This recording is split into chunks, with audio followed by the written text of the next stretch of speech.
Internationally যখন আমরা modelling ধরি তখন কিন্তু মডেলিং একটা অন ইটস ওন, এটা একটা প্রফেশন। বাংলাদেশে কিন্তু আমরা এটা এখনো সেভাবে করে নিতে পারি না। মডেলিং এবং প্যাজেন্ট্রি একই জিনিস না, এটা একটু আমাদের বুঝতে হবে। বিশ্বে আমরা অনেক সুপার মডেলদের নাম শুনি, নাওমি ক্যাম্পবেল থেকে শুরু করে আরও অনেক আছে।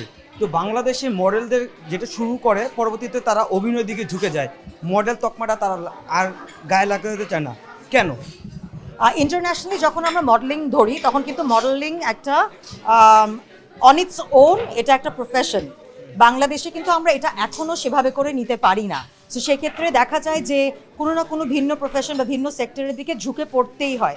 আশা করছি যে over a period of time আমরা এটা চেঞ্জ করতে পারবো, যেখানে আসলে মডেলরা শুধুমাত্র মডেলিং করেই এটাকে একটা প্রফেশন হিসেবে তারা নিতে পারবে। আপনার অভিজ্ঞতার আলোকে কি মনে হচ্ছে এই জায়গাটা ইমপ্রুভ করার জন্য বা এই জায়গাটা ধরে রাখার জন্য যারা নতুন আসবে বা যারা আপনার মতোই রয়েছেন তাদের কি করণীয়? করোনা বা যে কোনো ভাইরাসের এগেনস্টে ফাইট মানি ব্যাকট্রলের লেফট রাইট। আমার মনে হয় একটা একতা প্রয়োজন, একটা অ্যাসোসিয়েশন প্রয়োজন, একটা স্ট্রাকচার প্রয়োজন। আমরা যারা এত দূর এসেছি আমরা সবাই কিন্তু আসলে নিজের পথটা বেঁধে নিজে কষ্ট করে নিজের মতো করেই এসেছি, কিন্তু এখানে স্ট্রাকচার এখনও নেই। সেই স্ট্রাকচারটা যদি চলে আসে তাহলে দেখা যাবে যে একটা লেভেল অফ এস্টাবলিশমেন্ট চলে আসবে। এবং আমি কিন্তু অনেক হোপফুল।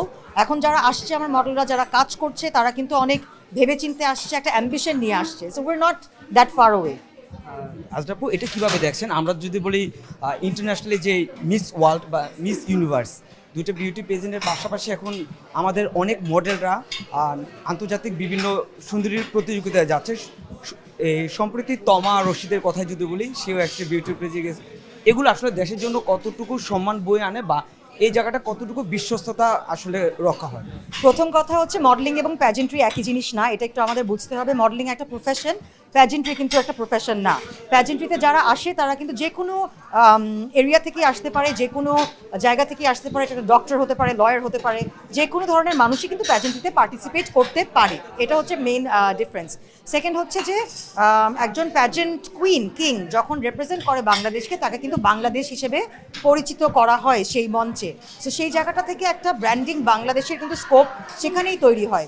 প্যাজেন্ট ছোট হোক বড় হোক যাই হোক না কেন, আমাদের দেশের মেয়েরা যারা যাচ্ছে তারা কিন্তু ভালো করছে এবং অনেকটা দিন ধরেই ভালো করছে। আমরা মিস ওয়ার্ল্ডে ঐশীকে দেখেছি, একটা পর্যায় পর্যন্ত যেতে পেরেছে। আমরা মিথিলাকে দেখেছি, সে মিস ইউনিভার্সে রিসেন্টলি খুব ভালো পার্টিসিপেট করেছে।